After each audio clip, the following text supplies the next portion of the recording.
महाराजा चंद्रगुप्त का दरबार लगा हुआ था। सभी मंत्री अपनी अपनी जगह पर विराजमान थे। महामंत्री चाणक्य दरबार की कार्यवाही कर रहे थे। तभी पता चला कि एक सौदागर आया है और कुछ नए खिलौने लेकर आया है। सौदागर का यह दावा है कि महाराज या किसी ने भी आज तक ऐसे खिलौने न कभी देखे हैं और न कभी देखेंगे। यह बात सुनकर महाराज ने सौदागर को बुलाने की आज्ञा दी। सौदागर आया और प्रणाम करने के बाद अपनी पिटारी में से 3 पुतले निकालकर महाराज के सामने रख दिए और कहा कि अन्नदाता, ये तीनों पुतले अपने आप में बहुत विशेष हैं। देखने में भले एक जैसे लगते हैं मगर वास्तव में बहुत निराले हैं। पहले पुतले का मूल्य 1 लाख मोहरे है, दूसरे का मूल्य 1000 मोहरे है और तीसरे पुतले का मूल्य केवल 1 मोहरा है। सम्राट ने तीनों पुतलों को बड़े ध्यान से देखा।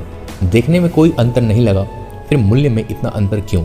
इस प्रश्न ने चंद्रगुप्त को बहुत परेशान कर दिया। हार कर उन्होंने मंत्रियों को पुतले दिए और कहा कि इनमें क्या अंतर है, आप लोग मुझे बताओ। मंत्रियों ने तीनों पुतलों को घुमा फिरा कर सब तरह से देखा मगर किसी को भी इस गुत्थी को सुलझाने का जवाब नहीं मिला। चंद्रगुप्त ने जब देखा कि सभी चुप हैं तो उसने वही प्रश्न अपने गुरु और महामंत्री चाणक्य से पूछा। चाणक्य ने पुतलों को बहुत ध्यान से देखा और दरबान को 3 तिनके लाने की आज्ञा दी। तिनके आने पर चाणक्य ने पहले पुतले के कान में तिनका डाला। सबने देखा कि तिनका सीधा पेट में चला गया। थोड़ी देर के बाद पुतले के होठ हिले और फिर बंद हो गए। अब चाणक्य ने अगला तिनका दूसरे पुतले के कान में डाला। इस बार सबने देखा कि तिनका दूसरे कान से बाहर आ गया और पुतला ज्यों का त्यों रहा। यह देखकर सभी की उत्सुकता बढ़ती जा रही थी कि आगे क्या होगा। अब चाणक्य ने तिनका तीसरे पुतले के कान में डाला। सबने देखा कि तिनका पुतले के मुंह से बाहर आ गया और पुतले का मुंह एकदम खुल गया। पुतला बराबर हिल रहा है जैसे कुछ कहना चाहता हो।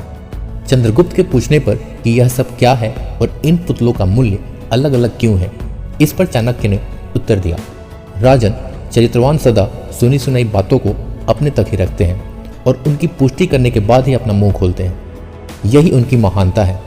पहले पुतले से हमें यही ज्ञान मिलता है और यही कारण है कि इस पुतले का मूल्य 1 लाख मोहरे है। कुछ लोग सदा अपने आप में ही मगन रहते हैं, हर बात को अनसुना कर देते हैं। उन्हें अपनी वाहवाही की कोई इच्छा नहीं होती। ऐसे लोग कभी किसी को हानि नहीं पहुंचाते। दूसरे पुतले से हमें यही ज्ञान मिलता है और यही कारण है कि इस पुतले का मूल्य 1000 मोहरे है। कुछ लोग कान के बहुत कच्चे होते हैं और पेट के हल्के होते हैं। कोई भी बात सुनी नहीं कि सारी दुनिया में शोर मचा दिया। इन्हें झूठ सच का कोई ज्ञान नहीं होता, बस मुंह खोलने से मतलब है। यही कारण है कि तीसरे पुतले का मूल्य केवल 1 मोहरे है। तो दोस्तों, आपको ये कहानी कैसी लगी हमें कमेंट करके जरूर बताएं।